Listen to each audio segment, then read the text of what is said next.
Bien. Bueno, hola, mi nombre es Alejandro, yo hasta ahora no había hablado mucho, me toca dar la clase de hoy. Primero que nada, un disclaimer, como todos, supongo que ya se cansaron de escuchar esto, la primera vez que doy algo así que sepan disculpar y nada, interrúmpanme si voy muy rápido, muy lento, lo mismo a los profesores si me olvido algo. Antes que nada, vamos a arrancar con algunas consideraciones acerca de los ejercicios entregados. O sea, errores o comentarios generales, digamos. Primero que nada, siempre respeten el formato de entrega. Esto es, no vale entregar ejercicios que digan sin título, untitled.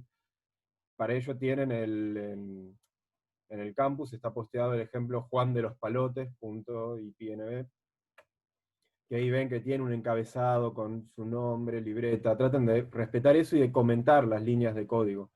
La mayoría de los ejercicios, por lo menos los que yo vi, con los profesores, simplemente tiran el código así nomás y nada. A veces cuesta entender lo que hicieron, y aparte es como para personalizar su código también. Algo muy importante es que fíjense antes de entregar que el código efectivamente corre, porque pasa que a veces uno lo quiere probar y no corre. En caso de que no les corra y llegaron al último momento no sepan bien por qué, bueno, aclárenlo, pero es mejor eso que entregar un código que no corre. Lo mismo que cuidado al copiar y pegar códigos, capaz que lo hicieron en un borrador primero y después copiaron todo a un lugar, a un cuaderno para entregar. No se olviden de detalles como por ejemplo el import random que ha pasado, que después los códigos no corren por ese detalle. Tampoco olvidar el comando return de la función, return. Si no, la función no devuelve nada. Ha pasado que corremos en la función generar más o más que nada. No devolvía nada y pierde la gracia de la función, ¿no? Y en un caso más particular, en el punto 3, vimos que, ¿cómo se dice? Muchos interpretaron que era un mazo por jugador. No, era un mazo con la cantidad de cartas proporcional a los jugadores, pero el mismo mazo para todos. ¿Sí? Una vez que jugaba un jugador, el segundo jugador iba a tener menos cartas en ese mazo. Bueno, y así sucesivamente. También algo que yo vi es que no hagan todos los puntos en la misma celda de collab. Eso es más que nada molesto a la hora de encontrar errores, y para nosotros y capaz para ustedes también. No sé, si llega a haber un error es mucho más difícil verlo así. Y por último, si les llega, esto igual, todo lo que estoy diciendo va a haber un documento después en el campus, estoy hablando ahora al aire. Bueno, y por último, si les llega a haber un error y no logran encontrarlo, prueben en primer lugar reiniciar el entorno de ejecución. Esto es, les va a borrar todas las variables que tienen, y van a tener que correr todo de vuelta, pero hay veces que por cuestión de memoria puede llegar a pasar eso, y reiniciar el entorno puede salvar vidas. Si el error persiste, bueno, entonces diría que ahí ya consulten.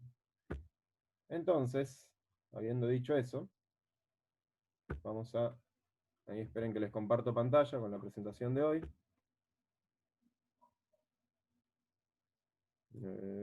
¿Cómo es? ¿Dónde está? ¿Dónde está? Acá.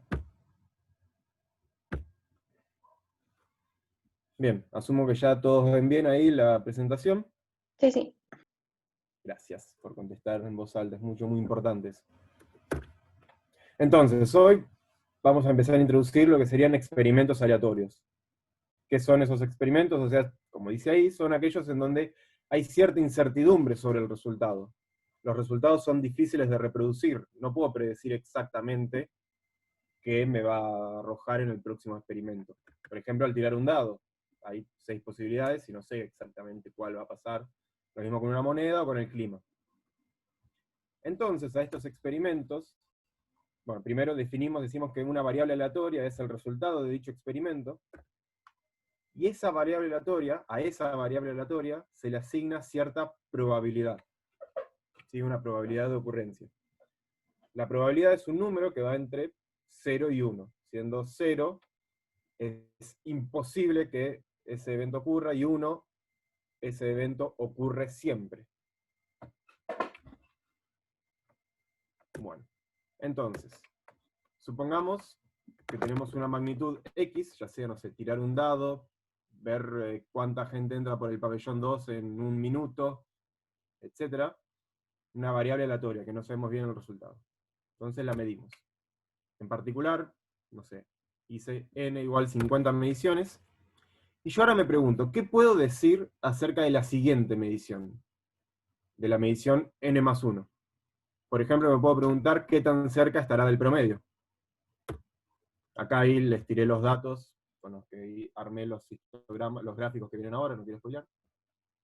Bueno, y acá en azul están todos los datos graficados en la línea, y en particular en rojo está el promedio. Entonces de vuelta, yo quisiera medir de vuelta y saber dónde va a caer la próxima medición. Más adelante ahora vamos a ver cómo responder eso. Pero, perdón, antes atrás, esta no sé si es la manera más linda de visualizar estos datos. Entonces, como los representamos, vamos a armar un histograma. Ya lo habrán visto capaz un histograma, pero por las dudas voy a empezar a construirlo, digamos, de cero. Y entonces sería aquel eje que yo tenía marcado, lo divido en intervalos iguales, de ancho delta x. A esos intervalos, a veces se los llaman intervalos de clase, o en español, o bin en inglés, yo estoy más acostumbrado a decirle bin. Y por ejemplo, digo que voy a tener 6 intervalos. Entonces, hago la resta entre el máximo y el mínimo de mis datos, lo divido por la cantidad de intervalos, y entonces cada intervalo va a tener un ancho de 7,5, por ejemplo. Y ahora entonces cuento el número de observaciones, llamadas delta n, que hay en cada intervalo. Por ejemplo, para el set de datos anteriores, entre 5 y 12,5 solamente había 3 observaciones. Entonces, entre 5 y 12,5 dibujo un rectangulito que llega hasta altura 3. Entre 12,5 y 20 había 4 observaciones. Dibujo el rectangulito que llega hasta 4. Y así.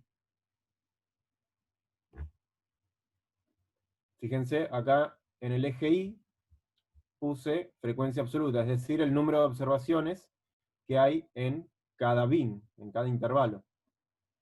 ¿Siguen hasta acá? No veo el chat como Sí, todos los... sí. Bien, muchas gracias. Bien, entonces eso es un histograma, básicamente. Una especie de gráfico de barras, no es exactamente eso, pero bueno, en la cual definimos unos bines, unos intervalos, y vamos a contar el número de observaciones que caen en esos intervalos. Ahora bien, yo acá, como ya dije, en el eje Y, grafiqué frecuencia absoluta, es decir, la cantidad de observaciones que hay por intervalo.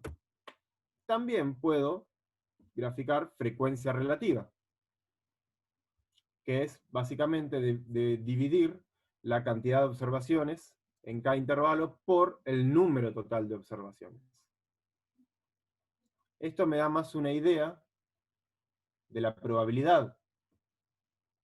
Si la probabilidad, perdón, podemos pensar a la probabilidad como el número de casos favorables dividido el número de casos totales. Por ejemplo, en un dado, ¿cuál es la probabilidad de que salga 1? Hay 6 caras, hay una sola cara que es 1, entonces un sexto. ¿Cuál es la probabilidad de que tirando un dado el número salga par? Hay 6 caras en total, hay 3 caras pares, entonces 3 sextos. Entonces, de vuelta, ahora dividí la cantidad de observaciones por el número total de datos para tener una idea de la probabilidad, entre comillas, de que un dato caiga, de que el siguiente dato caiga en cada intervalo. Esta no es la única manera de normalizar un histograma. Vamos a ver que Python hace algo distinto. Pero entonces, para caracterizar un histograma, ¿cuáles son los parámetros característicos? ¿Cómo podemos caracterizarlo? Por ejemplo, podemos tomar la media, que es el promedio aritmético de los datos. Acá lo representé como x barra, que es la suma de todos los datos, dividido la cantidad de datos totales. Podemos considerar la moda, que es simplemente el valor de la variable que más veces se repite. O también podemos considerar la mediana.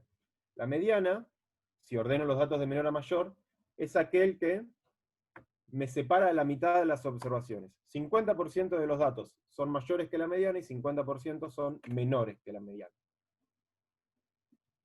Les tiro todos estos datos porque no necesariamente siempre el valor medio, que es capaz lo que más estamos acostumbrados a calcular, es lo más representativo. Por ejemplo, si yo tengo unas, no sé, a ver, una sala con 20 personas. 10 tienen 20 años, otros 10 tienen 40 años. La edad media sería 30 años, pero no necesariamente es el número más representativo de esa sala. Ahí tengo dos valores bastante alejados de la media, que están muy representados. A lo que voy con esto es, no necesariamente siempre la media es el mejor valor para caracterizar un set de datos. Pero en general, bueno, es lo que usamos. ¿Qué pasa? No todos los histogramas, no necesariamente estos tres valores tampoco coinciden. ¿Sí? Por ejemplo, acá ven dos histogramas con asimetría positiva y negativa. Ignoren esta línea azul de acá que no puede sacar, función densidad, ya vamos a ver eso.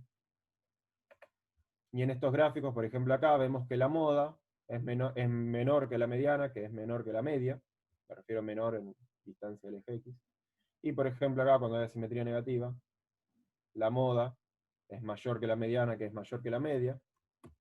Pero también podemos tener un histograma simétrico en el cual coincidan los tres. Y esto se le llama simétrico. También, otros parámetros para caracterizar un histograma es la varianza y desviación estándar. La varianza es básicamente la distancia cuadrática media de los datos al promedio. No puse la cuenta, perdón, pero es básicamente sumar la distancia de cada dato al promedio, y elevarlo al cuadrado y dividir por el total de datos. Es una medida de distancia, de qué tanto se alejan los datos del promedio, qué tan disperso es el histograma. Y la desviación estándar es solamente la raíz cuadrada de la varianza, que es lo que más vamos a usar, y en general se representa por la letra sigma. Ahora bien, yo recién les dije que, de vuelta, la varianza es una medida de la dispersión de los datos, qué tanto se alejan mis datos del promedio. Entonces ahora piensen, y si quieren díganme, ¿cuál de los dos histogramas tiene más varianza? ¿Cuál presenta una menor varianza y cuál presenta una mayor varianza? Les dejo un cachito ¿Mayor para la que... de la derecha? Sí, mayor la de la derecha, menor la de la izquierda. Fíjense, muy bien, que el de la derecha está más disperso. ¿Sí? Es más ancho y aparte hay columnas más grandes a medida que nos alejamos del cero. En cambio acá el de la izquierda, no quiero hacer eso. ¿Cómo lo saco? Bueno, ahí está. Quedó así, ya está, quedó así para toda la vida. En cambio el de la izquierda, los datos están más concentrados, más cerca del cero. Entonces el de la izquierda presenta una menor varianza, y el de la derecha presenta una mayor varianza. Un caso extremo sería cuando todos los datos caen siempre en el mismo intervalo, o, bueno, se los dejo para pensar después cuando analicemos distribución. Mejor no nada todavía. Entonces, ¿qué quería hacer acá? Apareció primero. Bueno. Ahora bien. ¿Sigo acá? Sí, sigo acá un cachito más y después pasamos a colar. Para los casos de, ahí dice errores casuales, eso significa errores aleatorios, errores que no puedo explicar bien, errores que son, digamos, los causas, no importa, errores casuales, errores aleatorios. Al histograma lo podemos aproximar por una función bien definida que es la escrita ahí. Me salió horrible eso, ¿qué pasó? Bueno, ignoren toda esta parte de acá, a ver si puedo escribir. Ignoren esto. Funcionó, muy bien. Entonces, cuando en mi experimento, en mis observaciones, las observaciones varían y esas variaciones se deben a errores casuales, errores aleatorios, al histograma lo podemos aproximar por esta función, ¿sí? Que básicamente depende de dos parámetros, sigma, la desviación estándar, y la media. Después acá n representa el total de datos, x representa cada dato, delta x, como ya habíamos dicho, representa el ancho del bin, y x medio representa el promedio. Y a este delta n el número de observaciones. Entonces acá, ¿qué hice? Yo primero grafiqué el histograma, y después, para las 50 observaciones, hice esta cuenta. El promedio menos una observación al cuadrado, 2 por la desviación estándar, e a la menos todo eso, por el ancho de bin, por el número de datos, dividido sigma raíz de 2pi. Y fíjense que esta función, acá en línea naranja, si bien uno puede decir que aproxima el histograma, que representa la tendencia del histograma, la tendencia de crecer hasta este intervalo y después de caer.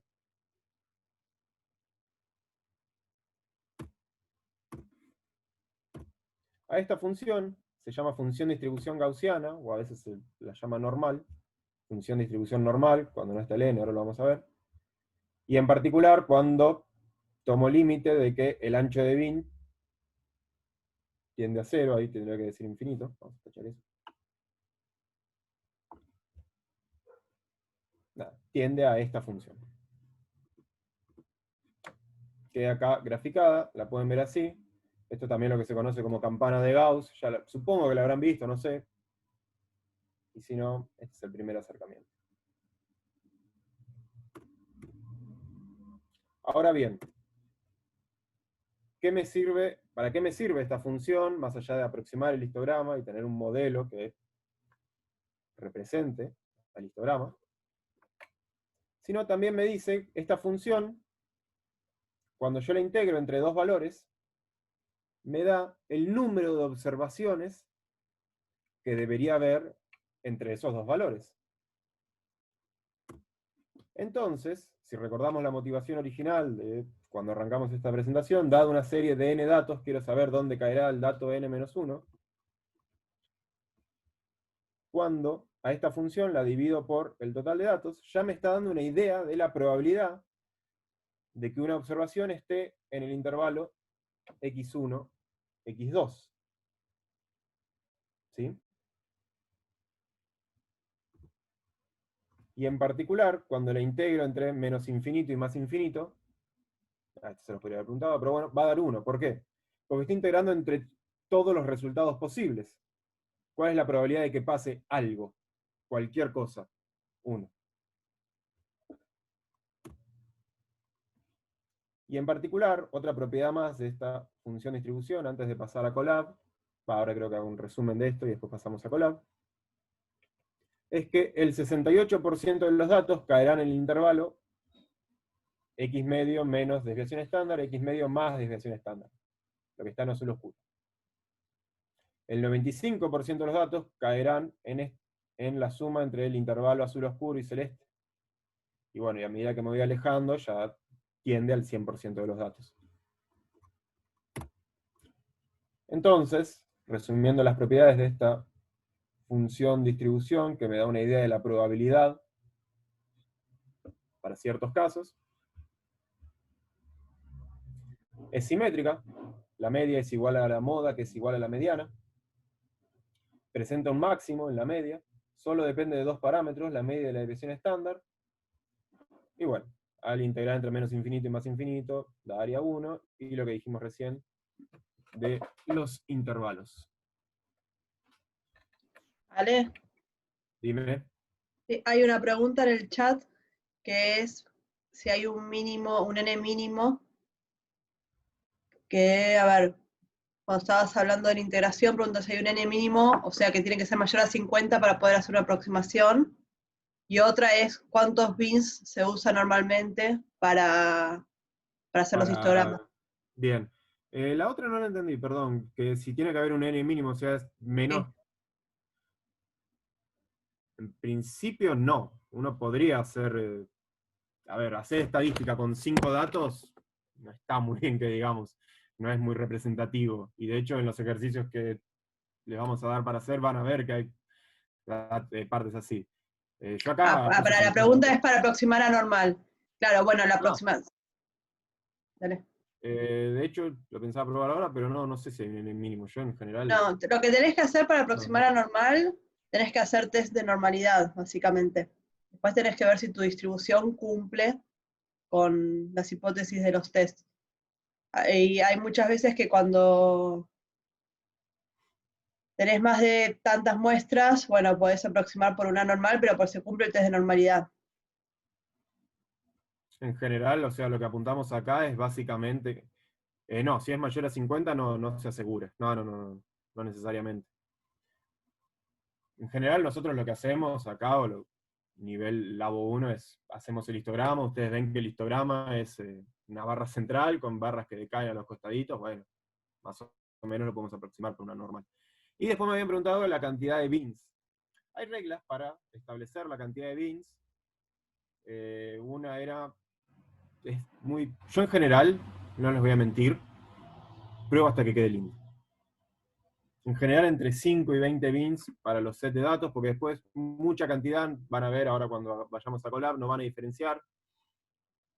Yo pruebo hasta que me quede más o menos lindo, pero en general también hay una regla que bins son los intervalos.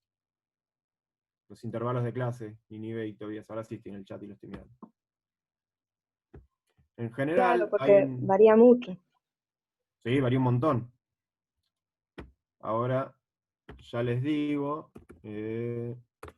había una regla y la voy a escribir en el chat, que era como una de las más usadas.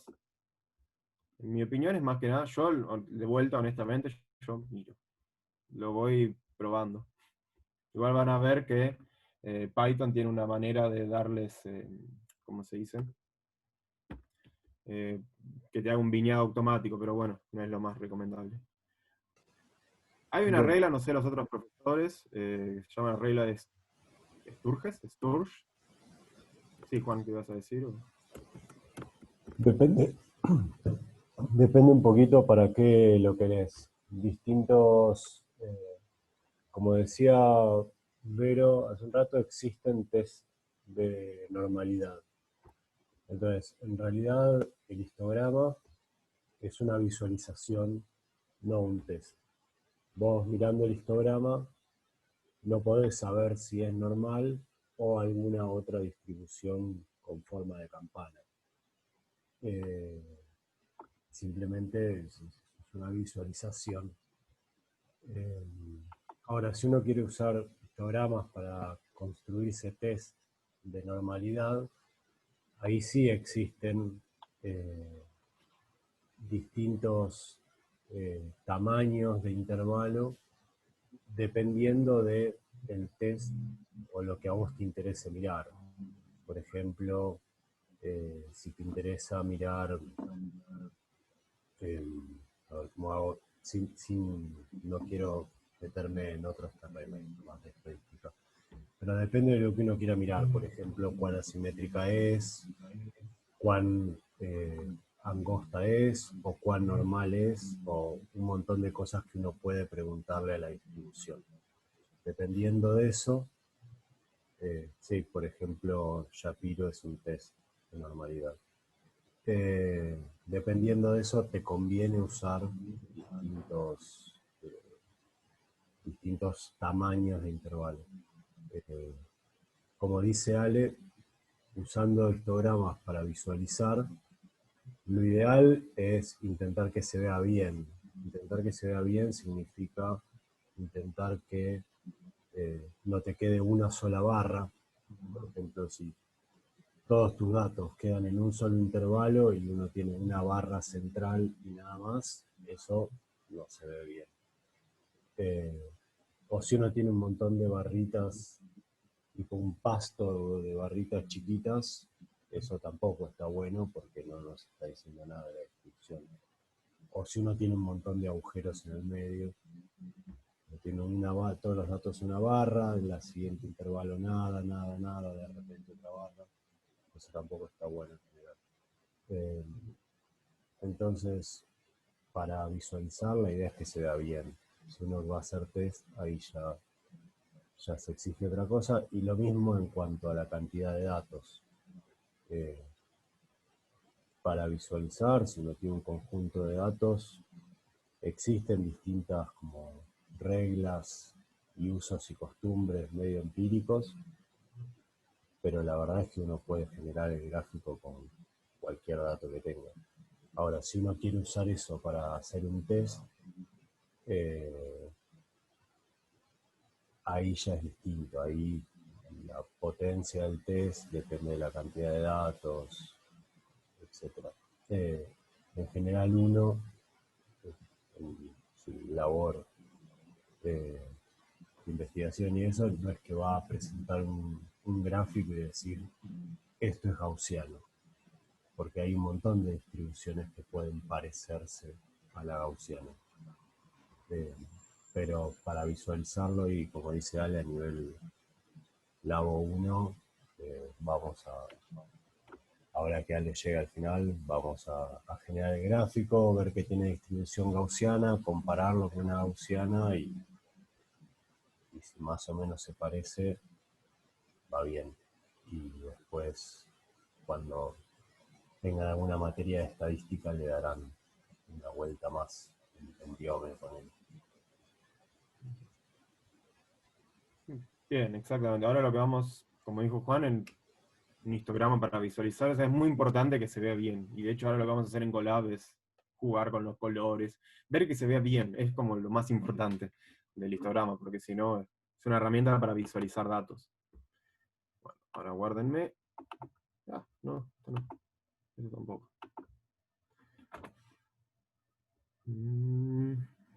¿Cómo comparto? Yo quiero...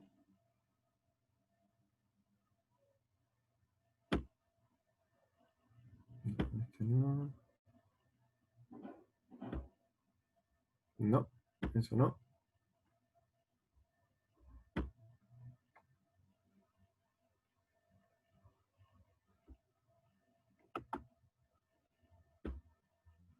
Ahora sí. Ahí supongo que ven el Colab. Y entonces, vamos a arrancar desde la primera celda. Primero importo NumPy. Import NumPy a CNP, esto ya lo habían visto. ¿Sí? Es el paquete básicamente de Python para, como está ahí comentado, para hacer cuentas. Y abajo voy a importar uno nuevo, matplotlib.pyplot, as plt, que como dice ahí es para graficar. Lo corro. Lo de acá abajo ahora vamos a ver para qué sirve. No sé por qué lo puse ahí, pero bueno. Y después abajo, mientras va corriendo, bueno, primero creo una variable. Esto es para mí, me gusta hacer así. Porque después lo vamos a variar. nDatos igual 10.000. Y acá, con esta función np.random.normal, como está comentado acá abajo, voy a generar 10.000 datos, nDatos, al azar proveniente de una distribución normal con media 10 y desviación estándar 1. De vuelta. Esta función lo que me hace es darme datos al azar que provienen de una distribución normal. Yo una distribución normal, no cualquiera, sino que yo le tengo que decir cuánto vale su media y cuánto vale su desviación estándar y cuántos datos quiero. Esto después los voy a invitar a ustedes, cuando termine la clase, a que prueben con otras distribuciones. ¿Sí? Y ver qué pinta tienen los histogramas entonces. Esto no sé si lo corrí. Bueno. Entonces ahora. La función para hacer histogramas es plt.hist. Y en principio, la evalúo solamente en los datos. plt.hist de datos. Vamos a ver qué pasa cuando le doy correr a eso. Bueno, me aparece el histograma. No sé si acá abajo ven en negro y horrible los numeritos que no se ven, yo por lo menos no veo bien. Y me apareció este texto de acá. Sí, se ve bien. Bien, sí, pero yo digo, ven que acá los números, los ejes, no se ven muy lindos. Para mí no me gusta. Entonces, primero, para sacarme este texto de acá en sí, de esto de acá, puedo cerrar el histograma con un punto y coma, o, como he dicho ayer, porque yo no tenía ni idea, porque no uso Python, puedo agregar al final este comando, que básicamente cierra las imágenes a los textos. Para aquellos que usen Spider, ojo, este comando, si tienen más que nada todo un código largo con varias imágenes, va al final y va una sola vez. Acá nosotros en Colab podemos abusar que las celdas son como medio independientes y ponerlo cada vez que aparece una figura. Bueno, entonces ya nos sacamos el texto de encima, pero a mí estos colores de esta manera no me gusta. Entonces vuelvo acá a la celda 1 y ven que yo había comentado esto. Lo descomento, que es... Esperen que acá tengo que comentar. Esto básicamente va a marcar una especie de estilo general del histograma. Lo corro de vuelta. Y ven que ahora los ejes sí se pueden ver, como debe ser. Y hay una cajita negra. Se ve mucho más lindo, básicamente. Creo que se puede cambiar, había otro. Pueden investigar, yo ayer investigué un par nomás, tampoco mucho. Creo que este me irá más o menos fachero. No sé. Hay para entretenerse. El otro creo que era Seaborn White, ¿no? Sí, con bien. Creo que era así. Me olvidé.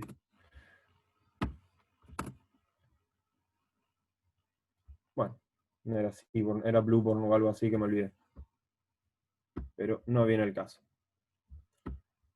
Ahora después me acuerdo. Me trato de recordar cuál era. Pero no importa. Después le puedo agregar acá al eje X y al eje Y referencias.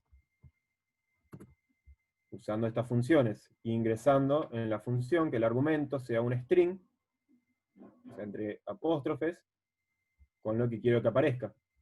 ¿Sí? También le puedo agregar un título, usando plt.title, y de vuelta que el argumento de esa función sea un string que diga el título, básicamente. Después, ahora,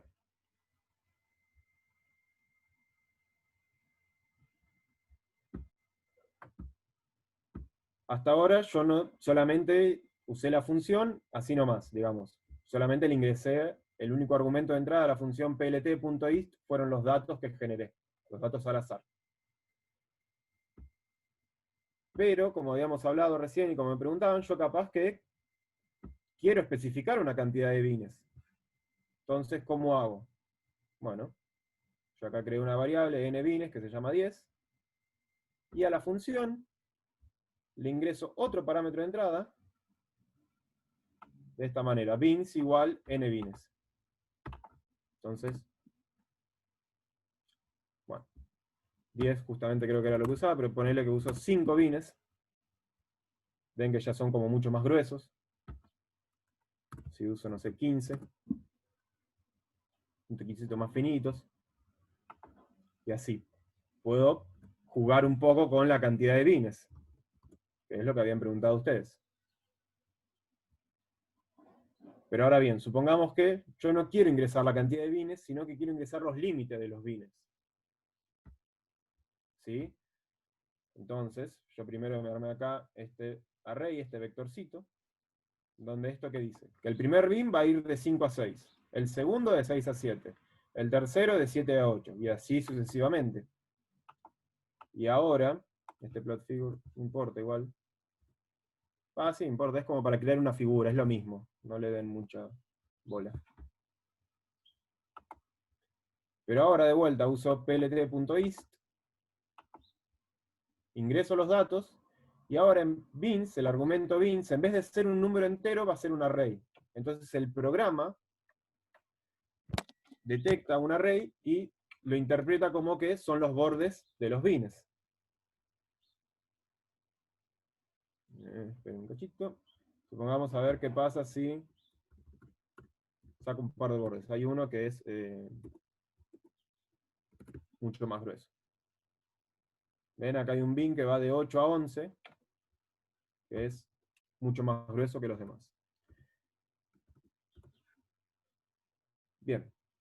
Pero hasta ahora,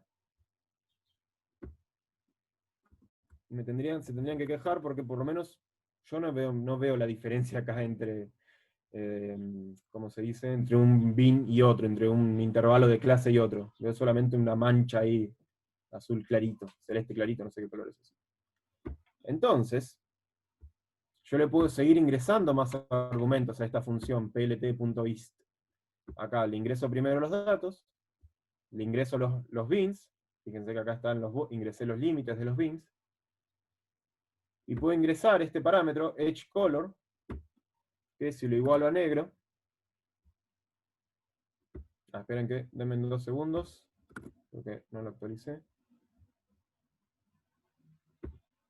Y le voy a sacar este por ahora. Entonces, ¿qué hace este edgeColor? EdgeColor básicamente me da el color del borde de cada bin. Pueden probar con otros colores. Acuérdense, los colores acá los tienen que ingresar como string, no vale ingresar así.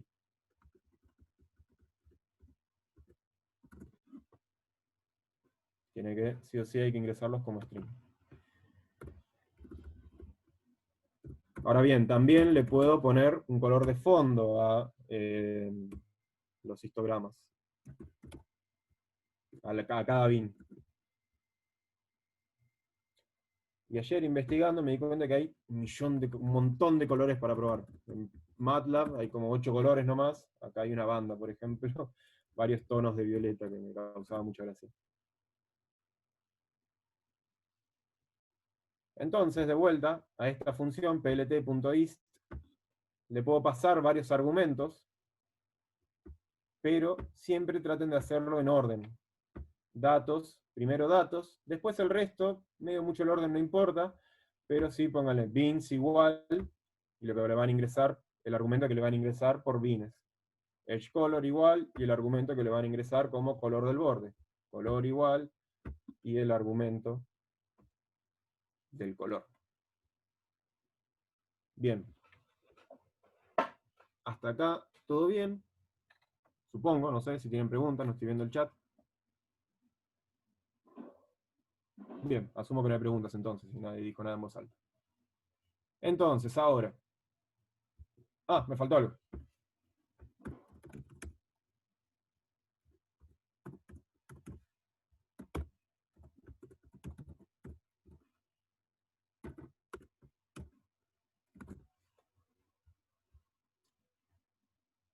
Con esto, básicamente lo que hago es normalizarlo. Fíjense que ahora acá aparece frecuencia relativa.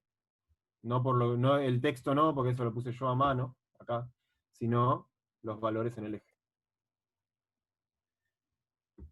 También, otra cosa que pueden ver y pueden jugar es, esperen un cachito, no sé por qué lo voy a comentar.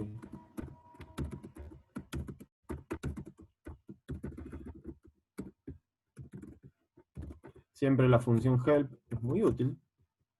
Y supongamos que yo hago help de plotist, es enorme. Es muy, muy grande y tienen para leer para rato. Y acá, ven que dice ist, paréntesis, x. ¿Qué representa x? Y acá explica qué representa x, que son los datos de entrada. Bins. ¿Qué representa bins? Dice que es un entero, o una secuencia, o un string. Si bins es un entero, define el número total de bins de igual tamaño. Si bins es una secuencia o un array, define los bordes de los bins. Y después, si es un string, aparentemente define una estrategia, una manera para definir la cantidad de bins. Que no probé honestamente con eso. Pero lo que voy es, pueden hacer help plt.ist y ver todos los argumentos de entrada que tiene y jugar con eso.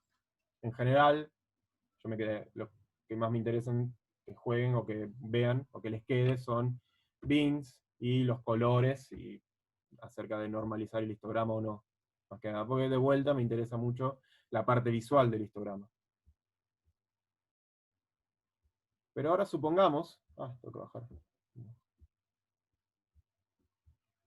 que no me interesa tanto la parte visual del histograma, sino que quiero saber los valores, es decir, cuántas observaciones cayeron en el primer intervalo, en el primer bin, cuántas cayeron en el segundo, cuántas en el tercero, y así. Entonces, para ello, voy a usar otra función, que es np.histogram. Esta función, fíjense que es de otro paquete, es de NumPy, pero funciona de manera muy parecida. Le ingreso los datos, le ingreso los bines, en este caso yo le puse los bordes de los bines, Y fíjense, y esto es algo que no habíamos visto hasta ahora, que esta función, np.instagram, tiene dos salidas, devuelve dos parámetros. ¿Sí? Y esta es la manera de describir cuando una función me devuelve dos parámetros. El nombre que le voy a asignar al primero, coma, el nombre que le voy a asignar al segundo. Entonces, si corro esto... ¿qué pasó? Bordes cajita no está definido, le pude haber puesto otro nombre. Bordes vines le puse, ok, claro. Esto lo edité tarde, perdón, esto va a estar subido para ustedes y les va a dar error. Mala mía. Bueno, fíjense que acá me Profe, imprimí. Sí, en el chat te pidieron si puedes repetir lo último.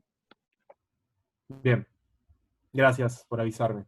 Por lo último, asumo que toda esta parte de acá, la de esta celda. Bueno, imaginemos que ahora no me interesa tanto graficar el histograma, pero sí me interesa extraer datos del histograma. Yo quiero saber cuántas observaciones cayeron en el primer bin, en el primer intervalo. Cuántas observaciones hubo en el segundo, y así. Para ello, entonces voy a usar esta función de NumPy, np.histogram, que no me lo grafica, solamente me devuelve la cantidad de observaciones que cayeron en cada intervalo, y los límites de los intervalos, los límites de los bins. ¿Hasta acá vamos bien? Bien, 5 segundos de silencio, Sí. voy a asumir que sí. Sí, está bien. Sí, 5 segundos de silencio son un sí. Pero ¿qué pasa? Después lo que yo hice énfasis es, esta función np.histogram, me está saliendo mal eso, me devuelve dos parámetros, no me devuelve uno solo. Le puedo pedir que me devuelva dos parámetros. Lo que yo llamé counts, que son la cantidad de observaciones que cayeron en cada intervalo, y lo que yo llamé bin edges, que son los límites de cada intervalo, los límites de cada bin. Límite izquierdo y límite derecho. ¿Sí? Excelente. Entonces, la manera de pedirle los dos parámetros es esta, más que nada. Porque siempre notamos, creo que hay confusión a veces con los nombres de los nombres de las devoluciones de las funciones o de los parámetros de entrada o de salida. Nada más quiero enfatizar, no es tan importante, es una cuestión de sintaxis, que al pedirle a una función que me devuelve dos parámetros, puedo pedirle que me los devuelva así. Y entonces, si acá imprimo, le pido que me muestre esos parámetros. Counts, será que en el primer intervalo me cayeron 0 observaciones, en el segundo 19, 230, 1356, y así sucesivamente.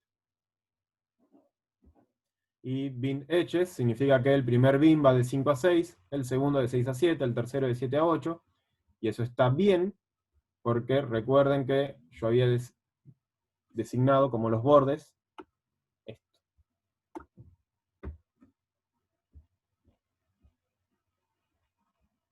Bien. Otra cosa es, no sé si se dieron cuenta, algo que me molesta, tengo que sacar esto de encima, es un montón para... No, se me rompió el mouse, perdón, y no estoy acostumbrado a... No sé si hay otra manera más rápida, pero bueno.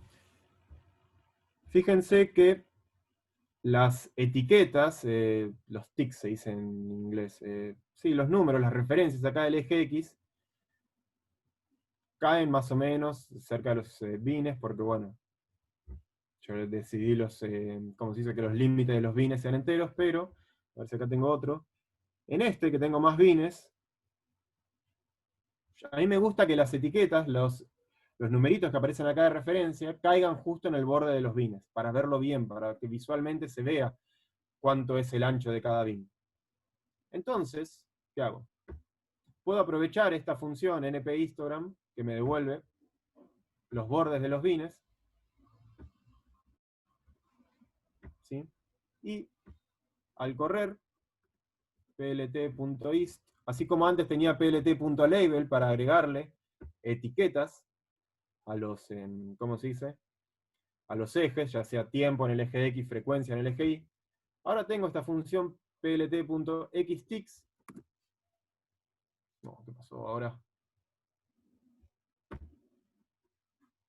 Bordes, cajitas, no found. Claro, le cambié el nombre tarde y no me di cuenta que tenía que haberlo hecho un buscar y reemplazar. Ahora sí. Y ahora, que parece una tontería, pero todos acá me caen exactamente en el borde de los bins. Y es mucho más lindo visualmente verlo así. Por ejemplo, si ahora modifico bordes bines, no lo tenía más arriba, tendría que haberlo movido. Y le saco un par.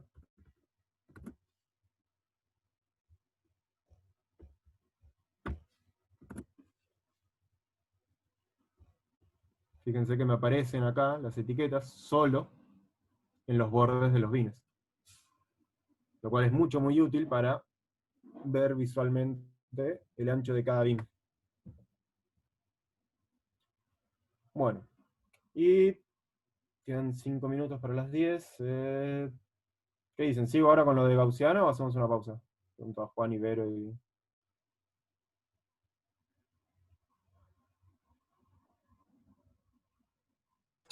Si querés terminar lo de Gaussiano y dejamos lo de los datos para después, ¿te parece? Dale.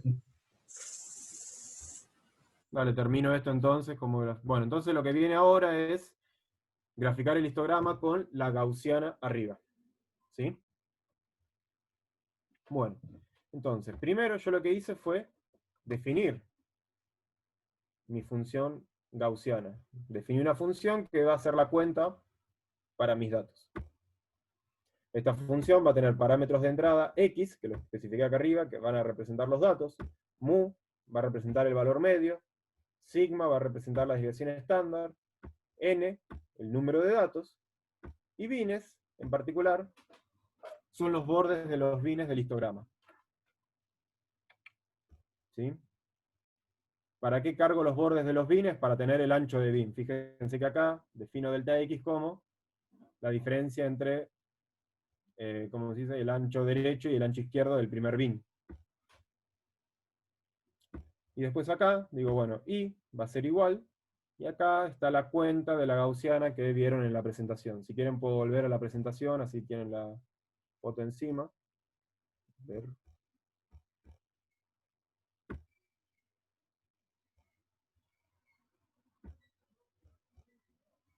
Espérenme un cachito.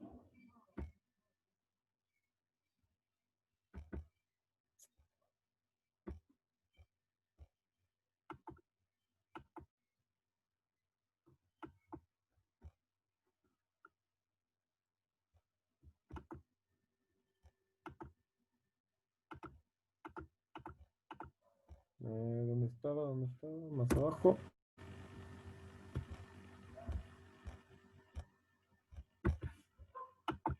Ah, porque le había puesto una imagen, claro, por eso me sale raro. Bueno, esta cuenta básicamente.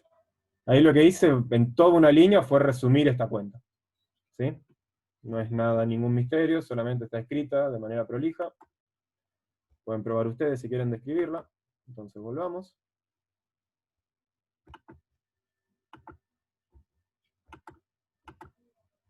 Y quiero que me devuelva, básicamente, que i no va a ser un número, sino que va a ser, si x, o sea, mis datos de entrada, son por ejemplo 10.000 datos, y van a ser esos 10.000 datos, pero a cada dato le hice esta cuenta. Bien, acá abajo, básicamente, primero, esperen que le voy a dar correr a esto, si ya me queda.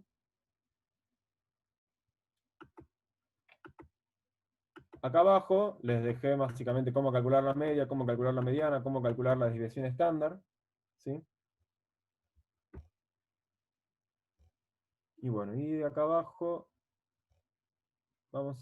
primero voy a comentar esto, me van a ver algo.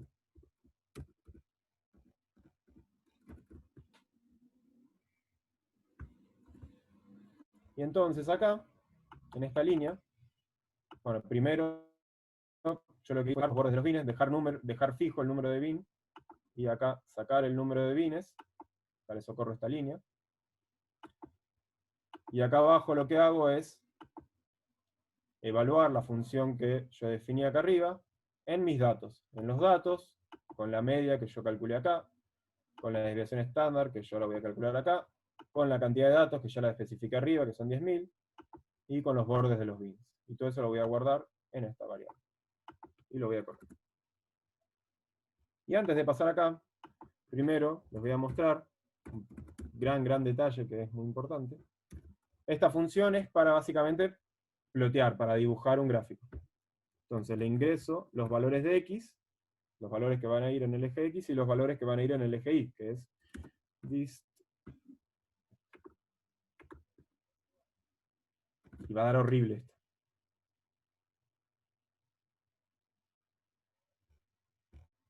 ¿Por qué me da horrible? Esta función lo que hace es, agarra el primer valor, el primer elemento de datos. Lo empareja con el primer elemento de distribución gaussiana histograma. Después agarra el segundo elemento de datos y lo empareja con el segundo elemento de distribución gaussiana histogramas. Y traza una línea entre ambos. Después traza una línea al tercer punto, al cuarto punto, al quinto punto y así. ¿Qué pasa? Como mis datos no están ordenados de menor a mayor, y ayer tardé mucho en darme cuenta de esto, la línea va y vuelve, va y vuelve. Acá con esta función lo que hice, ordené los datos de menor a mayor, y ahora sí lo grafico, se ve muy lindo. Porque ahora sí, agarra el primer elemento de datos, lo empareja con el primer elemento de distribución gaussiana histograma. Después agarra el segundo, lo empareja, marca un punto en el plano. Después el segundo elemento de datos con el segundo elemento de distribución gaussiana histograma, marca el segundo punto en el plano y los une. Y así para todos, y así estando de menor a mayor, se puede ver bien el gráfico. Y entonces, para plotear el histograma con el gráfico arriba, lo único que hago es poner plt.plot y abajo poner plt.ist. Y ya me los grafica así encima. Fíjense, a ver, si quieren podemos ver qué pasa cuando hay pocos datos. Pongamos que ahora tenemos 100 datos nomás. Corro esto. Bueno, no tengo que correr nada más. Fíjense que el histograma ya no se parece tanto a una gaussiana. Este pico de acá como que no se corresponde tanto. A medida que voy agregando, aumentando el número de datos, se va a ir pareciendo más. Y también a medida que voy achicando el número de bins. Acá le voy a poner una guasada nada más para ver si se rompe o no. Pueden probar a ver hasta cuánto les deja su computadora correr. Ahí esto es para 9, ahora va a ser para 9 bins. Pero fíjense qué pasa si, no sé, aumento el número de bins. Pasa que acá ya mucho no se ve en cada uno, pero ya ven como la serie de datos se va pegando casi bastante bien a la gaussiana.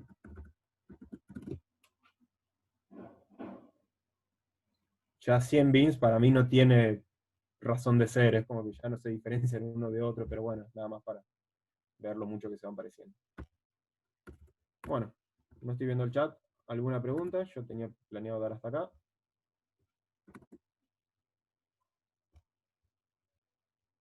Cinco segundos de silencio son no. Entonces,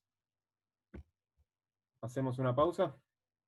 Y después seguimos, una pausa de 10 minutos si quieren. Dale. Excelente, quisieron. Nos volvemos a ver en... Son 10 y 3, 10 y 13, 10 y cuarto.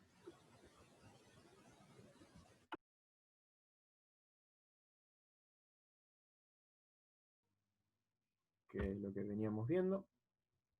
Es todo para dar una pequeña diapositiva y después Juan les cuenta un par de cosas más. Y ya está.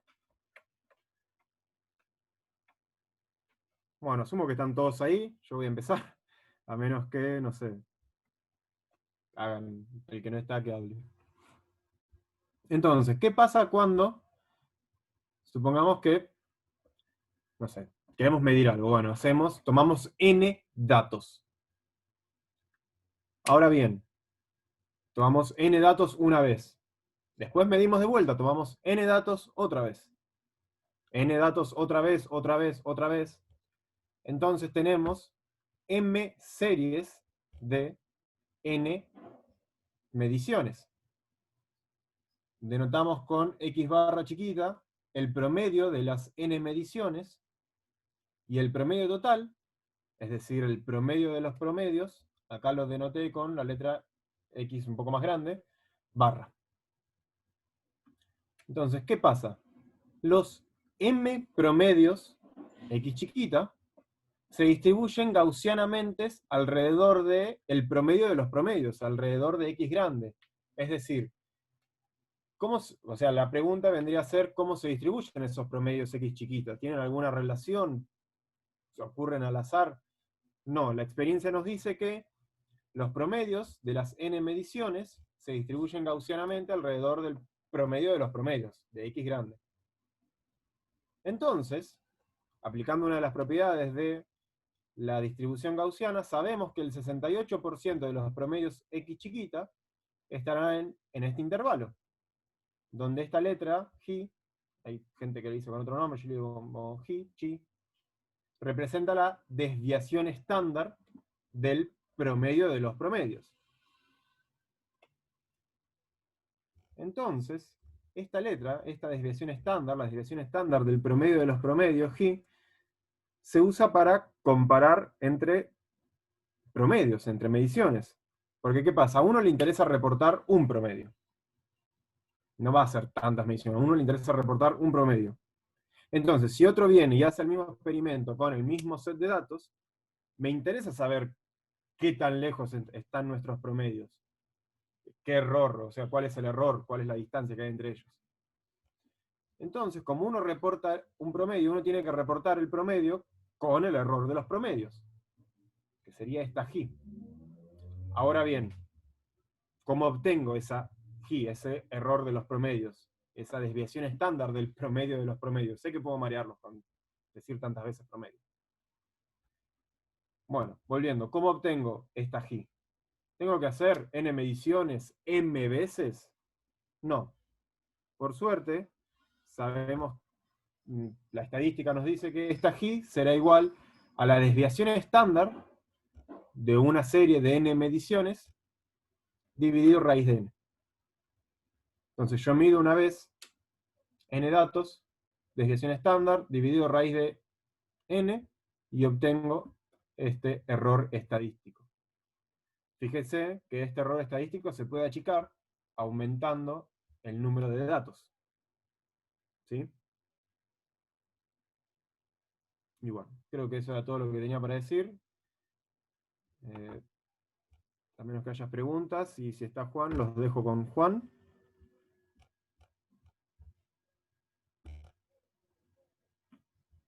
Listo. Bueno, si no hay preguntas, yo les quería contar a ver, ahí hay un mensaje.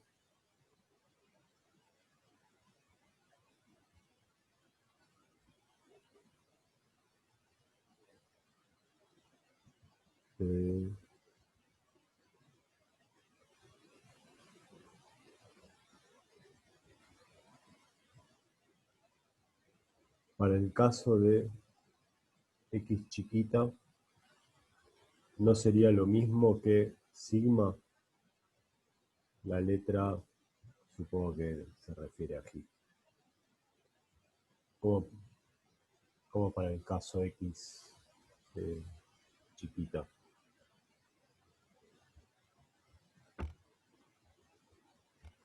Claro, la desviación estándar sigma es la desviación estándar de tus datos. O sea, vos la idea es que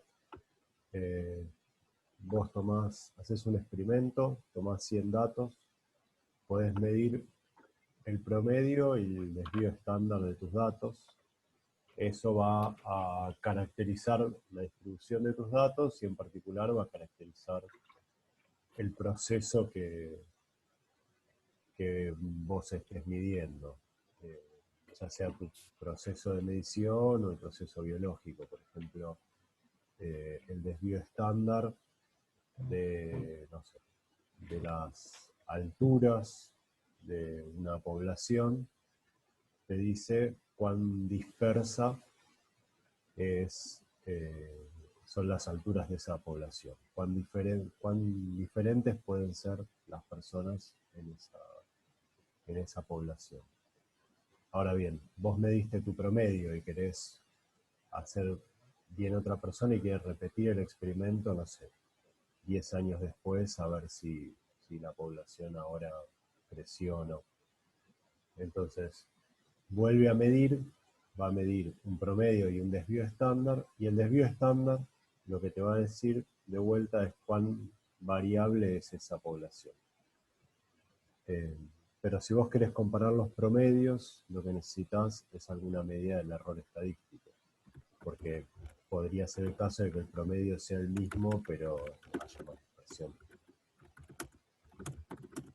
Entonces lo que nos dice el error estándar es cuán parecidos esperás que sean los promedios, o cuán lejos están los promedios respecto de la distribución de promedios. Entonces el sigma es la desviación de los datos, y el G o el error estadístico es la desviación de los promedios. Ahí veo el chat. La desviación de ese X raya, que son los promedios. No sé si se entendió. Creo que aprovecho para introducir el ejercicio, pero en el ejercicio lo vas a ver mejor. La idea ahora ya que empiezo con la consigna,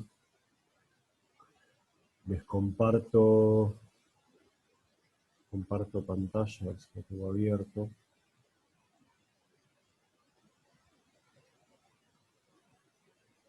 Denme un segundo.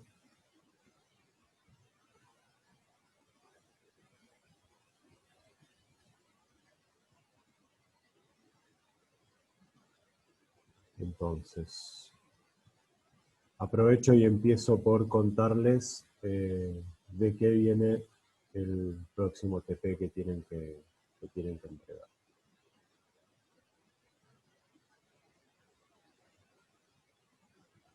Entonces, la idea del próximo TP va a ser primero perdón, me estoy acostumbrando a esto. Primero completar el de figuritas. Lo que habían hecho con Vero era la mitad del TP de figuritas, en el que sacaban figuritas de un solo, compraban figuritas de a una, y después lo hacían eso con n repeticiones y hacían un promedio. La segunda parte de ese es hacer lo mismo, pero en vez de comprando figuritas de a una, comprando paquetes. Esa parte de los paquetes es la que les queda completar, y después al final hay unos opcionales que, si bien son opcionales y pueden no entregarlos, si hacen algún intento, entréguenlo y se lo corregimos. Está bueno si hacen un intento. Entonces, una vez que completan la segunda parte, se van a obtener una función que es cuántos paquetes, que depende del total de figuritas y depende de cuántas figuritas vienen por paquete. Ustedes le pasan eso a la función y esto les da el número de paquetes que necesitaron comprar para llenar el álbum. Eso para nosotros es una medición del proceso de llenado del álbum, y lo vamos a considerar como un ejemplar o una muestra. Entonces yo puedo hacer un experimento en el que hago un muestreo, tomo varias muestras, en particular n repeticiones, y voy a obtener como resultado una lista de valores de los resultados del experimento. Eso también es lo último que habían hecho con Vero, solo que no lo tenían adentro de una función. Pero si ese último for del for sobre el n repeticiones lo meten dentro de una función que se llama experimento, ya tienen esto hecho. Entonces la idea, solapando con lo que contó hoy Ale, es que hagan el experimento para distintos números de repeticiones. Acá le ponemos 5, 20, 50, 100, 200 y 1000. Pueden elegir otros valores, nosotros les sugerimos estos. Y para cada uno de estos, impriman primero el promedio, el desvío estándar y el error estándar.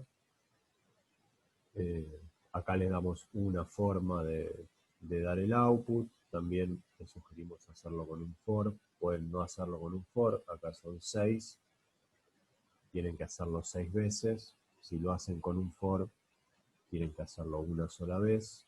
No es terrible para este TP, pero está bueno si se acostumbran a un futuro. Eventualmente puede ser más... se puede volver más pesado. En particular, si lo tienen Una hecho... pregunta. Sí, dale. ¿El error estándar de la media es lo último que vimos? El error Recién estándar lo de la que media es lo último que vimos, sí. era el promedio de los promedios. El promedio de los promedios o el desvío estándar de un experimento dividido en la raíz de n. En este caso Ah, sería, ok. por ejemplo, calcularle el desvío estándar a tu experimento con 50 Sí, y dividirlo por raíz de 50.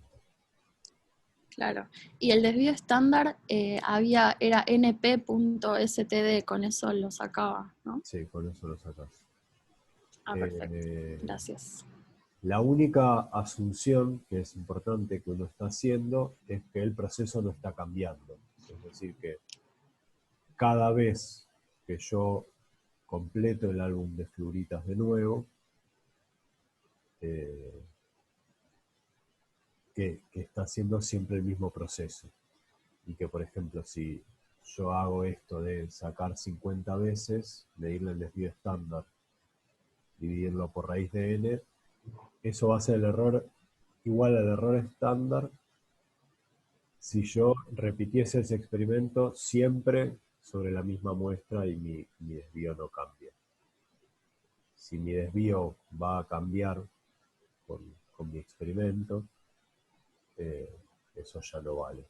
Por ejemplo, si en vez de repetir el experimento tal cual, repito el experimento no sé, en el primer caso, por ejemplo, estoy sacando figuritas de forma uniforme, entonces voy a obtener un promedio y un desvío estándar.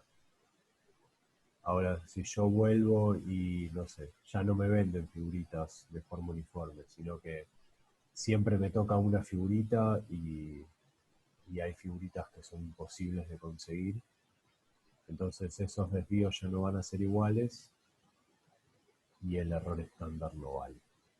O la Claro. fórmula esa no vale.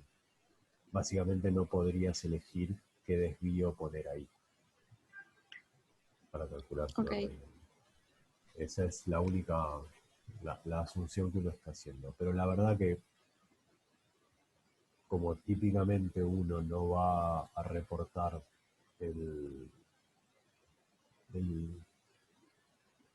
no va a repetir 50 veces su experimento de 50 muestras para construirse el error estándar, eso es algo que típicamente no se hace. Lo que uno en general hace es decir, bueno, yo hice mi experimento así, y te doy todo mi protocolo. obtuve esta media y este error estándar y este desvío estándar, y mi error estándar es este, asumiendo que si otra persona viene y hace exactamente lo mismo, va a obtener la misma media, el mismo desvío, y por lo tanto, o por lo menos va a obtener el mismo desvío, y por lo tanto el mismo error. Pero si la otra persona no repite el mismo protocolo, ya es problema de otra persona. Pero bueno, está en esa asunción. Entonces después, para cada uno de estos valores, la idea es hacer el histograma. Acá les pusimos que para 5 no lo hagan, si quieren probarlo, pruébenlo, pero hacer un histograma cuando tenés 5 valores no tiene mucho sentido. Pueden probarlo igual. La idea es repetir 50 veces el experimento de 50 repeticiones. De vuelta, la idea no es que lo escriban 50 veces, sino que hagan un for que lo repita 50 veces. Grafiquen la distribución de los promedios. Calculen el promedio de los promedios, calculen el desvío de los promedios y comparen los valores obtenidos con un solo experimento de 50 repeticiones versus con el promedio de repetir 50 veces el experimento de 50 repeticiones.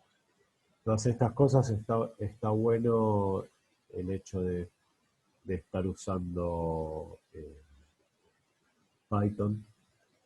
Es algo que en general en el laboratorio no podíamos hacer, no les podíamos decir, repitan 50 veces un experimento de 50 mediciones, porque básicamente nos mataban y no nos íbamos más. Ahora es algo que les podemos pedir. Fíjense cómo hacerlo con un for, pero van a ver que no van a tener problemas. Y bueno, y después graficar como hizo Ale la distribución, describir cómo es la distribución y graficar una distribución gaussiana. Entonces, repasando, está la primera parte de figuritas, es lo que hicimos en clase, tienen que hacer la segunda parte y después agarrar y hacer un montón de histogramas y calcular un montón de promedios. Y no tiene nada nuevo esta parte de simplemente aplicar la función promedio, la función desvío a todos los resultados anteriores. Si no tiene mucha vuelta la programación de esta segunda parte, es más que nada analizar los resultados. ¿Alguna duda sobre esto? A ver, me estoy viendo el chat. Voy a parar de compartir.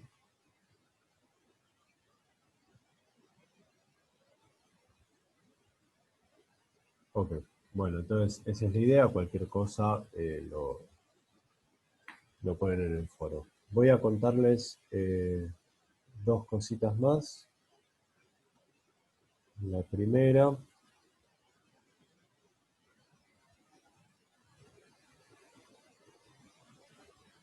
voy a compartir pantalla.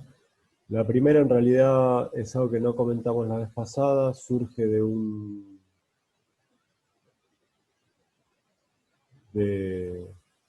hecho de que alguno de ustedes lo incluyó en su TP, y como además es útil para esto que empezamos a hacer ahora, nos pareció bien agregarlo. Yo hoy subí un post en el foro que lo explica medio por encima, pero se los cuento también. Y también subí esta notebook tanto al foro como a la clase de hoy. La idea es que cuando uno genera valores al azar, no está generando valores que son realmente aleatorios, sino que llaman pseudo aleatorios. No son completamente al azar, sino que los estoy generando con algún algoritmo que me genera valores bastante parecidos al azar. Para generar estos valores, en general, se usa algo que se llama semilla, que es algún número a partir del cual inicializo mi generador de números al azar. Entonces, esta semilla, o seed en inglés, la puedo fijar. Entonces yo acá les subí un ejemplo en donde, vamos a comentar acá, después pueden probarlo.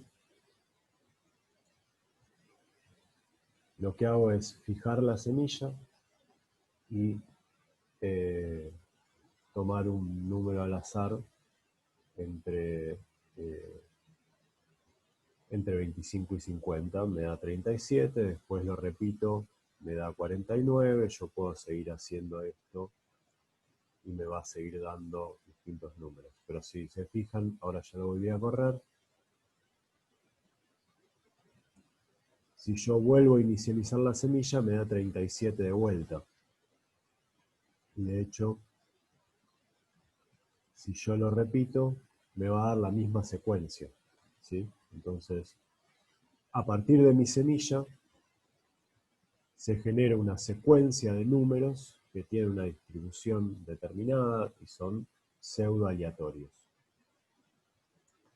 ¿Para qué me sirve esto?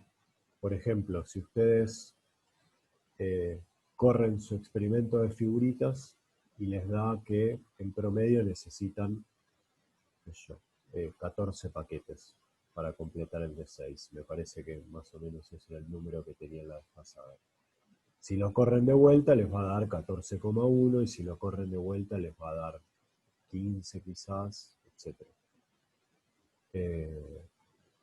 Entonces lo van a correr un montón de veces y el promedio les va a ir variando. Cada vez que corran su script les va a ir variando. Entonces eso, cuando ustedes quieren reportar el resultado, es medio molesto porque ustedes van a generarlo, van a decir el promedio vale 14,1, nos van a mandar el mail, yo lo voy a ejecutar en mi casa y el promedio va a valer 14,2. No es algo tan grave, pero es un poco molesto que suceda. Entonces la forma de evitar que suceda es que ustedes fijen esa semilla en su casa. No es obligatorio, pero simplemente es algo un poco más prolijo. Entonces nosotros usamos distintas librerías para generar números aleatorios. El otro día Vero usó Random, hoy Ale usó NumPy. Yo puedo fijar la semilla, todos estos siempre puedo fijar la semilla, esto es en Random, esto es en NumPy. Si se fijan las dos veces da igual, vamos a replicarlo para las primeras dos secuencias son distintas, pero cuando yo volví a fijar la semilla me da de vuelta lo mismo que la primera. Y podemos probar que funciona tanto para Random como para NumPy. Podemos probar qué pasa si yo lo hago cruzado. Fijo la semilla en la librería NumPy y corro Random, o al revés, y lo que sucede es que no funciona. Es decir, que si ustedes van a fijar la semilla, tienen que fijarla en cada librería. Es un cuidado que tienen que tener. ¿Alguna duda? Pues es un poquito colgado. Yo creo que esto va a funcionar. Digo, ténganlo ahí en el fondo de la cabeza para cuando estén corriendo sus cosas y digan, uy, el promedio me cambia, se van a acordar de Juan me dijo en la clase que, y se fijan. Pero yo creo que ahí cuando lo prueben es cuando realmente lo van a entender. Pero si tienen alguna duda, vale también.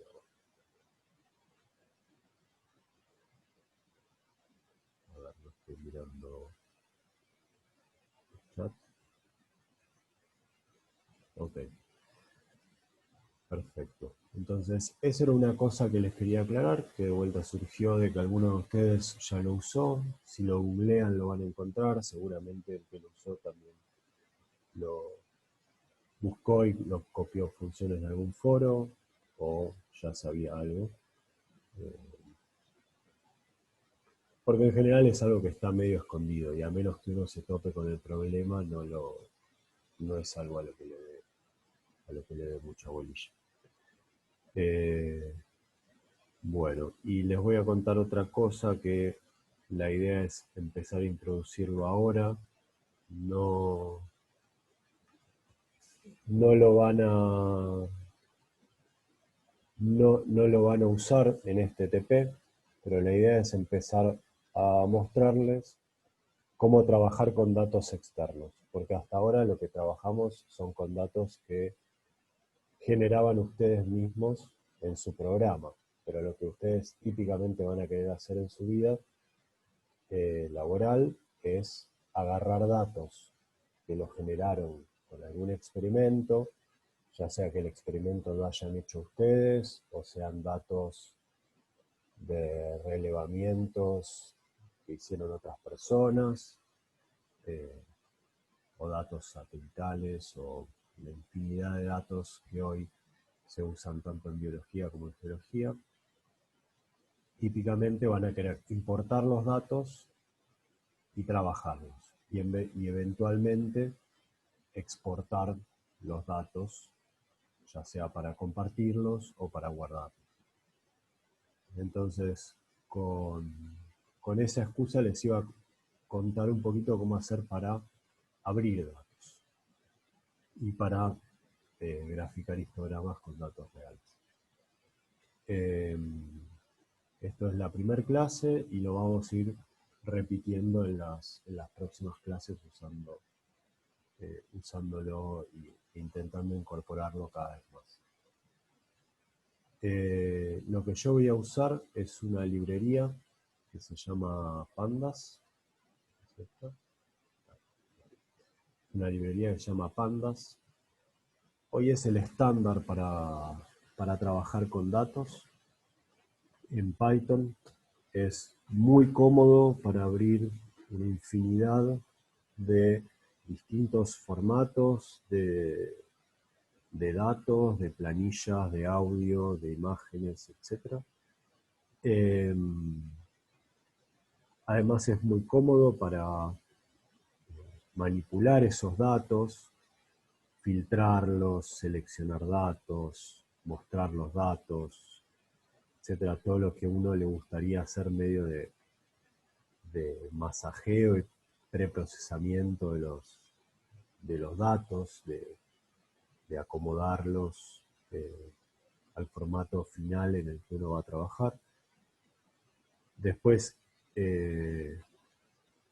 hoy está muy integrado además con las librerías, ya sea como para graficar, esta se llama Matplotlib, que es la que les estuvo mostrando hoy Alec para hacer los histogramas, o librerías de análisis como SciPy y otras.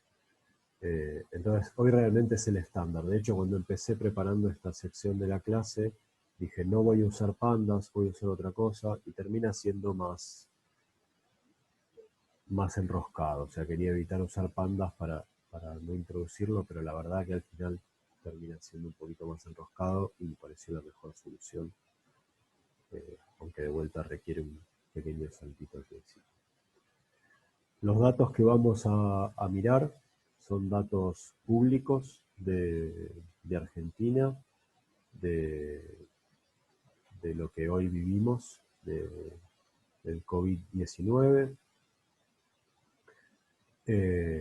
Hay, si buscan en internet, infinitas bases de datos de todo, en particular en el sitio Datos Gobar, hay un montón de datos abiertos de salud, trabajo, transporte, etcétera.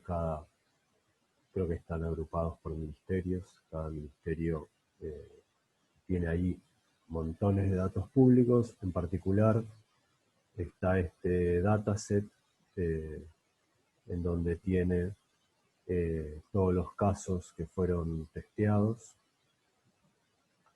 De cada caso está subida, bueno, el sexo, la edad, el país de residencia, la provincia de residencia, eh, la provincia que cargó los datos, por ejemplo el primer caso, es alguien que vivía en Alemania y vino y fue testeado en la ciudad de Buenos Aires. Y bueno, tiene un montón de datos, antecedentes epidemiológicos. El FIS es la fecha de inicio de síntomas. Pueden buscar y tienen un montón de datos. Luego voy a usar esta planilla como para jugar y hacer histogramas de cosas. Ya que vamos a elegir algo que nos sea relevante. Entonces, esta planilla está guardada como un CSV. Este CSV ustedes pueden descargarlo en su computadora y después importarlo al Colab, o bien pueden pedirle al Colab que lo lea de internet. Esta es una dirección de internet donde está guardado este CSV y entonces el Colab directamente va y se lo baja de ese sitio. La forma de pedirle que lo lea, esto es una planilla común, es con esta función read CSV, que está dentro de este paquete PD que es Pandas. Acá le estoy aclarando que el separador de columnas es un punto y coma. Típicamente es una coma, un punto y coma o una tabulación. Si ustedes abren esto, por ejemplo con Excel, o con LibreOffice, o con lo que sea que usen de planillas, en general va a reconocer el separador solo. Acá se lo tengo que aclarar. Si yo no le aclaro el separador,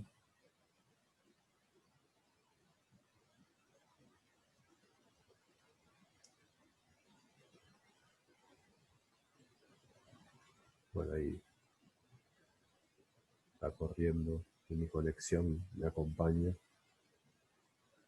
Si yo no le aclaro el separador, viene todo junto y es medio un lío. O sea, viene, si se fijan, yo no se lo aclaré y acá se ve que esto estaba separado las columnas por punto y coma. Entonces le voy a dejar el separador, lo cargo, y esta función head lo que hace es darme las primeras 5, en este caso, 5 filas, los primeros 5 casos. Le puedo pedir más, espera, así.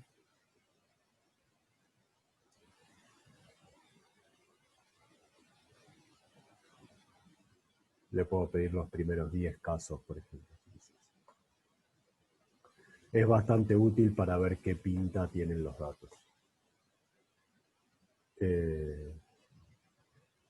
Y vamos a hacer un par de primeras cosas para probar, pero este dataset es público y ustedes a partir de esto pueden seguir jugando todo lo que quieran. Entonces, por ejemplo, lo que voy a hacer acá es... vamos a correr esto. Vamos a hacer una cosita antes. Este DF es donde yo estoy guardando los datos. Puedo pedirle el shape. Esto dice que tengo 102.000 casos que fueron testeados, entre los cuales hay confirmados y descartados, y 22 columnas de datos. Entonces yo puedo, por ejemplo, filtrar y decir, bueno, dame solo los que estén confirmados. Los que están descartados, por ahora no los voy a analizar. Entonces yo hago eso y les puedo pedir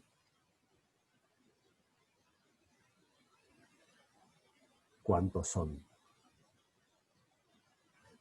Entonces, los confirmados que están en esta planilla son 8.891 casos confirmados.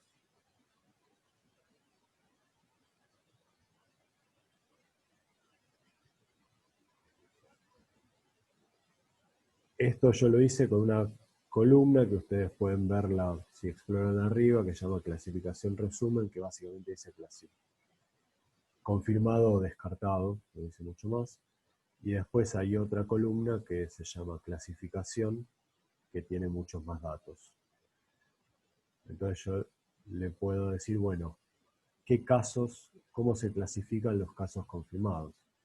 Entonces decime, de la clasificación, los valores únicos. ¿Qué valores puede tomar la clasificación? Es como cuando ustedes hacen en una planilla de Excel y le pide que le ponga filtros arriba para quedarse solo con algunos valores, es lo mismo. Entonces acá me dice que bueno, puedo tener casos confirmados que sean activos internados, casos confirmados activos, casos no activos que fueron descartados por laboratorio, casos no activos que fueron, por laboratorio y tiempo de evolución, que fueron descartados por laboratorio o que fueron descartados por tiempo de evolución.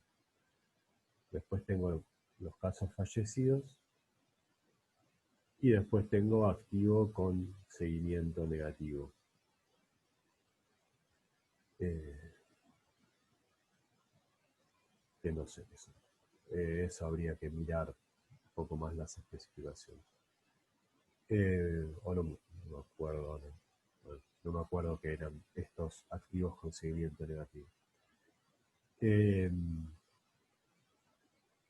Entonces, por ejemplo, no sé, para graficar un histograma, vamos a ver cómo se compara la distribución de las edades de los casos fallecidos contra los casos recuperados, que serían todos los no activos. Entonces, esto lo que yo voy a hacer es filtrar solo los casos fallecidos. Después, anotar acá, vamos a ir anotando, vamos a filtrar los casos fallecidos. El siguiente paso, voy a tomar la edad de los casos fallecidos. Fíjense que le estoy pidiendo, dentro de todos los casos fallecidos, la columna que tiene la edad, que se llama edad actual años. Eso lo voy a convertir a NumPy. No es necesario para hacer los histogramas. Con pandas puedo hacer un montón de histogramas lindos, pero para solaparlo con lo que les contó hoy Ale, que era todo NumPy, lo voy a convertir en NumPy.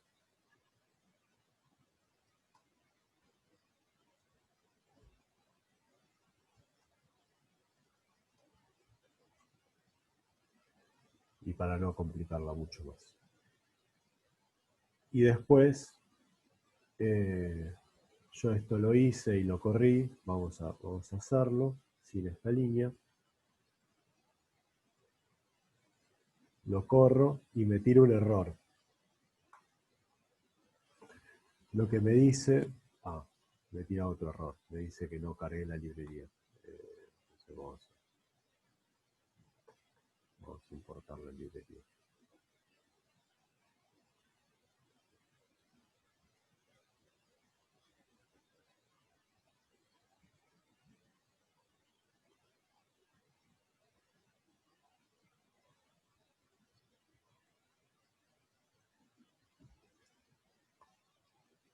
Cuando había corrido esto por primera vez, ya la tenía cargada arriba de todo. Entonces vamos a correr esto de vuelta. Corro esto. Y me dice que...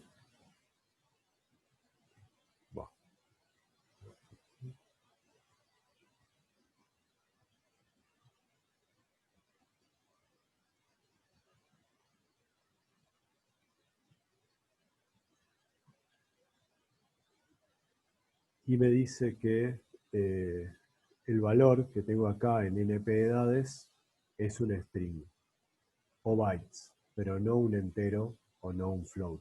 Entonces que no puede hacer histograma. Lo que está pasando es que efectivamente, si yo le pido, quiero ver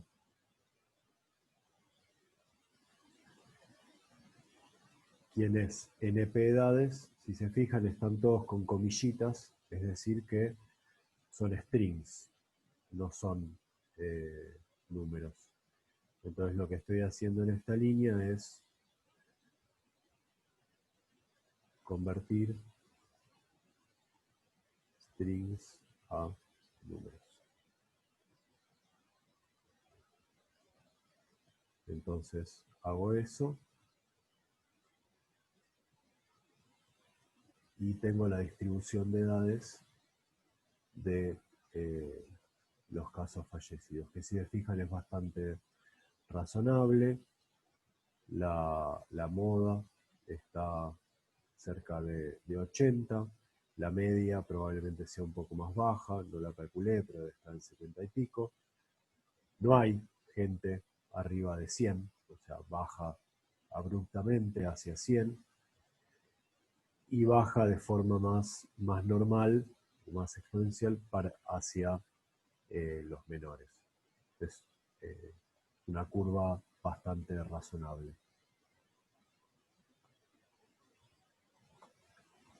Lo siguiente que voy a querer hacer, ahora tengo la curva ya de los casos fallecidos, vamos a hacerla de los casos recuperados.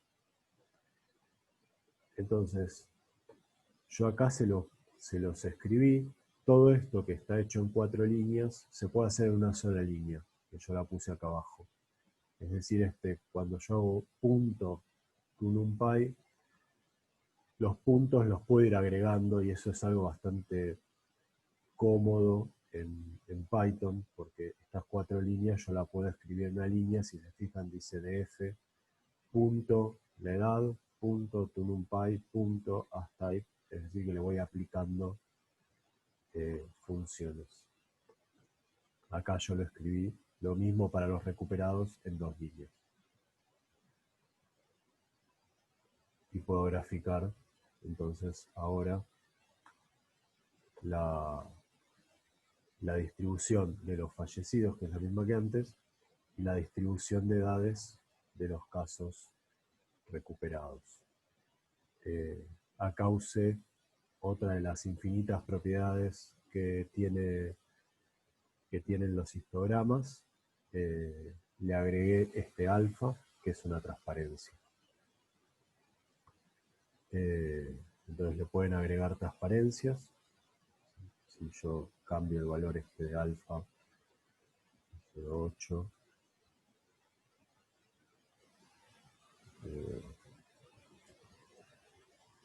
estoy aumentando, cambio eso y voy aumentando la transparencia, bastante útil para hacer gráficos lindos y para graficar 2 distribuciones. Y lo otro que le agregué es un label que me permite después con esta función legend, si yo grafico 2 cosas, poner estos colores, la referencia de colores. Entonces, nada, queríamos contarles esto como con lo que ustedes saben, más un poco más, que es cómo levantar datos. Pueden jugar con datos arbitrariamente complejos. Ahora con lo que ustedes vieron arriba, si quieren también pueden jugar un rato y calcular las edades promedio, la dispersión, etc. Lo que quieran, lo que vayan encontrando. Ya tienen ahí los datos disponibles como para que jueguen un poco. La idea es que, bueno, quizás las figuritas los motivan por el programa, por el desafío y por la obligación de entregarlo para aprobar la materia, y esto quizás los motiva porque les resulte un poco más interesante. Voy a ver el chat. No sé, hay Profe, preguntas. Sí. ¿Se escucha? Sí, sí. No me quedó muy claro cómo levantar el link con los datos. O sea, no entiendo, directamente yo copio el link de internet o lo tengo Sí, como que descargar sí. de alguna manera, no entiendo eso. Para que sea CSV, porque todos los links que copio no son CSV. Tiene que ser una planilla. No, mira, vamos a buscarlo. Datos.gov.ar y te muestro. Esto es Datos Argentina Gobar. Esto es lo que yo les decía, tiene un montón de datasets de distintas cosas, medio organizado por ministerio, pero no del todo. Hay cosas regionales, densidades poblacionales. Vamos a los datos de salud. De vuelta, un montón de cosas. Tasas de natalidad, acá están los de COVID. Entonces, voy a volver un segundo. Acá les dice los formatos de los datos. Acá, por ejemplo, consultas médicas esenciales. Está subido como CSV, que es un tipo de Claro, planilla, sí. que es Comma Separated Values, como XLS, que es Excel, o esto JSON, es un formato de base de datos. Ok, Vamos a los de... claro, ya entendí. Y ahí se descarga el link y directamente lo copiarías en el Python. Claro, si yo pongo descargar, me baja el CSV, pero si en vez de poner descargar, yo voy acá y le pido copy link location y lo pego por acá. Este es el link del CSV. Genial, listo. Es lo Muchas mismo gracias. que... No, es lo mismo que si vos buscas un PDF también. Cuando pones descargar, en realidad es un link. Esto mismo podrías hacerlo descargándotelo en la compu y levantándolo. A Colab le es más fácil bajarlo de internet que levantarlo de tu compu. Pero... Listo.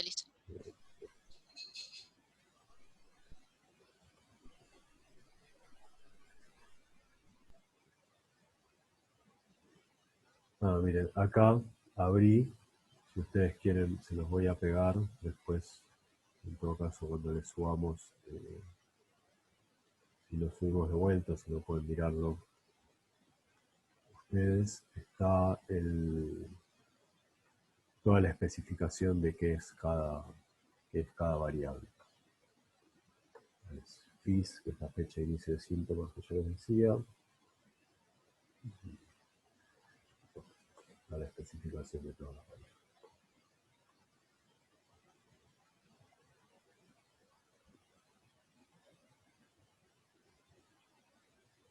Acá está actualizado el 20 de mayo. No sé si hay otra duda.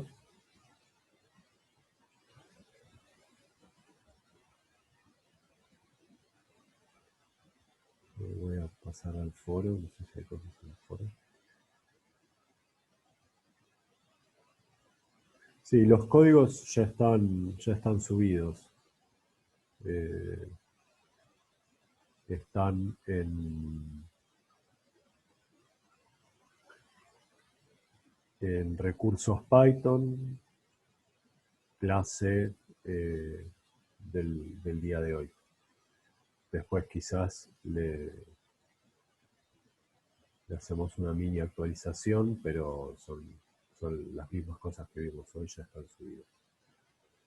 Tanto los histogramas, que es lo que contó Ale con esto al final, como lo de las semillas.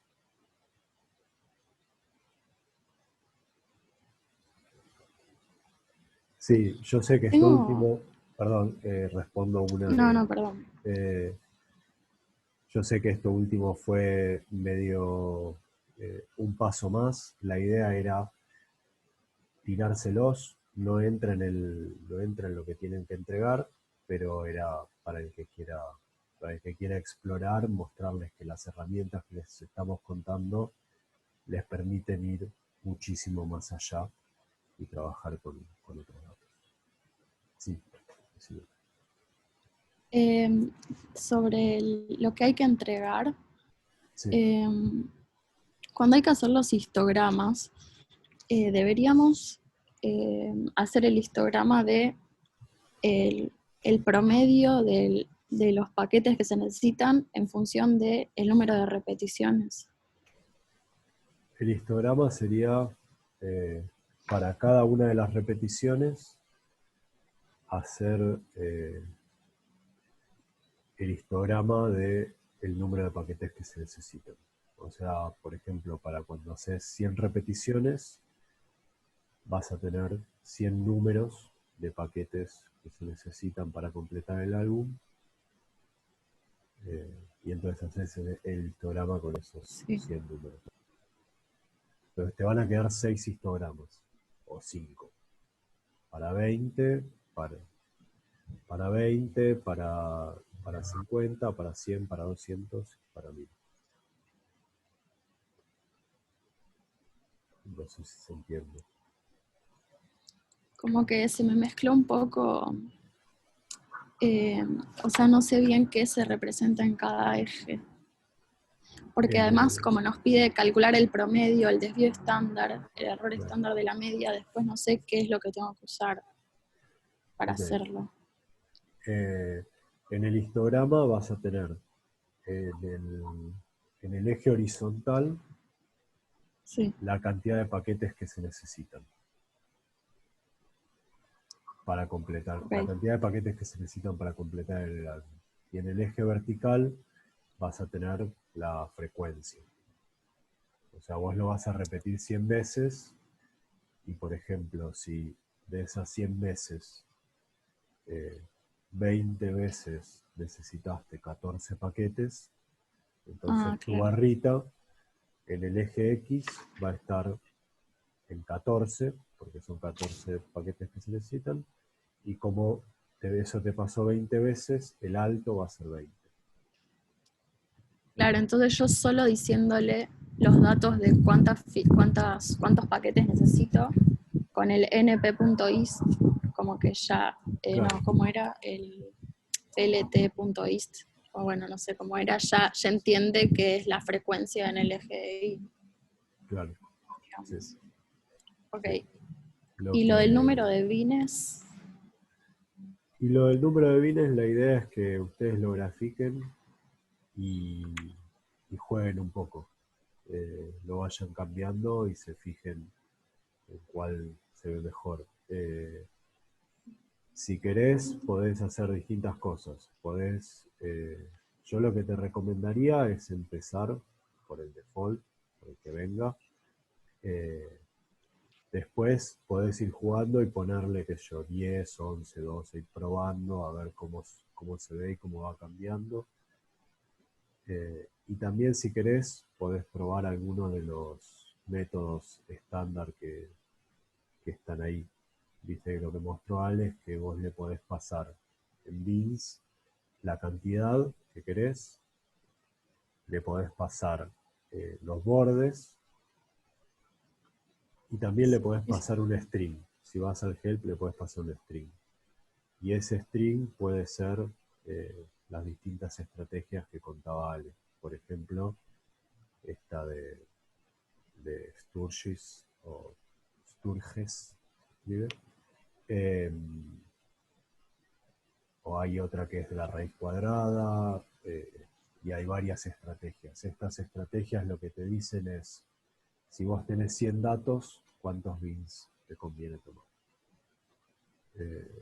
Pero hay muchas estrategias, entonces, dado que a nosotros no nos interesa, o no les estamos contando la parte estadística, y no nos interesa que usen una estrategia u otra, y nos interesa que aprendan cuál es la mejor estrategia para qué cosa, lo que les decía Ale es que prueben un poquito hasta que se vea lindo. Ok. Y entonces pones bins igual a 10 y 11, 12 vas probando hasta que más o menos te guste cómo se ve. Ok, perfecto.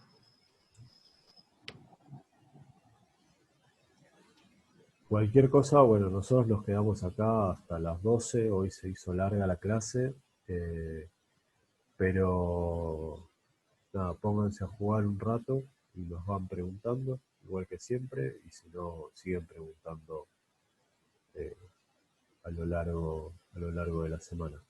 Vamos a hacer igual que la vez pasada, de dejar abierto el Zoom y, y si es algo que se pueda responder una línea o una consulta, nos la hacen por acá y si pueden intentar hacerla por el foro, así queda mejor.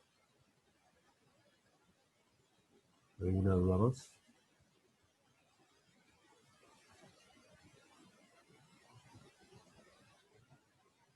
Ok, bueno, entonces nada, nos vemos el lunes que viene, igual nos ponemos por aquí un rato.